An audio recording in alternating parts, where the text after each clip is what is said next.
I've always just kind of really been interested in community service. I mean, I think really where it kicked off for me was when I was about 14 years old.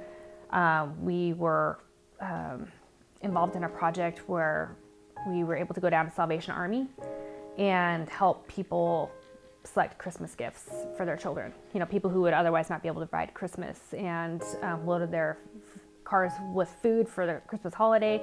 And I think that's the point where it kind of will strike you a little bit of like how privileged you really are, and really that you have a responsibility to give back to other people.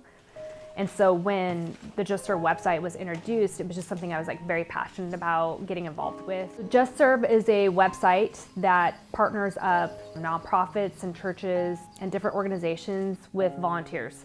The Dolls of Hope project is kind of what we're doing for the holiday. It's a lady who lives in Salt Lake who just felt very strongly that a child in refugee camp should have something cuddly and soft and something of their own in these camps.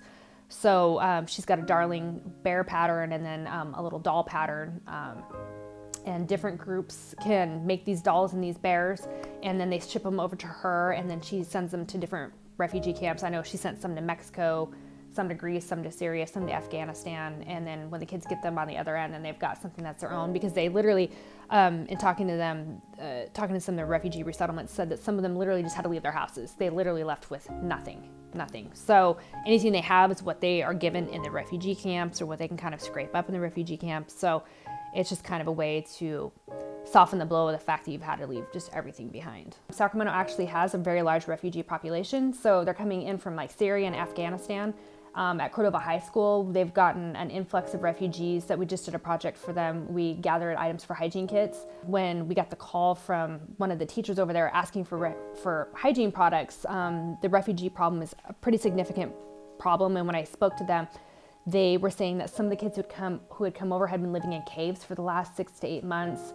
They came with like literally nothing. So when they resettled here in Sacramento, they came with no English skills, that they're hoping that they're going to be able to teach them at least to the first grade level of English by the time they finish the school year out. They're very scared. They are living just on a day-to-day thing. It's very hard for you to now all of a sudden be resettled into community and just kind of expected to integrate into that. So by doing things like helping a refugee family, or if you're a student and you have like a refugee partner that you're helping to like integrate in, it allows them to like trust the people in the community and to be able to feel like they can use some of the resources that we have here to be able to kind of flourish. And I mean, because you're talking about almost like a whole retraining of their life, because it's completely different than what they've been experiencing for the last few years in these war-torn countries. To be honest with you, I was kind of floored, you know, because I mean, we just got the call, hey, we need these refugee kits, and you know, as typical, we just said, okay, great, you need refugee kits, we're gonna put them together, no problem. But when I went to go drop them off, the problem was way more significant than what I had anticipated it to be. You know, I thought, okay, we've got some refugee kits. But I think in my mind, I didn't think I really realized like how fresh of a refugee they were. You know, that it was like literally they just got here for the school year. I mean, it was just so surprising. Even for them coming over, it's been really hard. Some of them have come as doctors and now are working as like Uber drivers and things like that, because their educational degrees and things like that don't necessarily translate to the States. So they're now all of a sudden, not only have they like resettled, but they're having to change careers. They don't know anybody, they don't know the language. So I think that's also a very large stressor for them as well. It's really, community service is really about doing small things in your community with global results.